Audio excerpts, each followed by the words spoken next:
प्रत्यक्ष दत्तगुरूंनी दर्शन द्यावे या व्याकुळतेने एक गोसावी स्वामी दर्शनासाठी आला। यासाठी त्याने अनेक अनुष्ठान, साधना, तपश्चर्या वगैरे केली होती।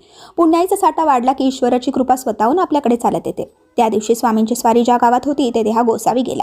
तेव्हा स्वामींनी मोठ्या प्रेमाने त्याच्याकडे बघितले। अरे बाळा, तुझी तपश्चर्या फळाला आली आहे, अशी भावमुद्रा करत कमरेवर हात ठेवून स्वामी उभे राहिले। स्वामी भक्त हो, स्वामींची ती अजानुबाहू तेजपुंज विराट रूप बघून तो गोसावी क्षणभर स्तब्ध झाला आणि त्याला समाधी लागली। स्वामींनी त्याला प्रत्यक्ष दत्तरूपात दर्शन दिले। भानावर आल्यानंतर परमानंदित होत स्वामींची भरपूर स्तुती करत तो बोलू लागला, स्वामी, आम्ही अज्ञानी असल्याने आपल्या स्वरूपाची ओळख कशी समजणार?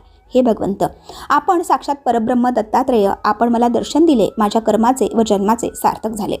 या कथेतून आपल्याला स्वामी हाच बोध देतात की स्वतःच्या पुण्यकर्म, प्रामाणिक प्रयत्नांवर विश्वास ठेवा, तुला अपेक्षित फळ स्वतःहून तुझ्याकडे चालत येईल। हे कायम लक्षात ठेवा। धन्यवाद। श्री स्वामी समर्थ।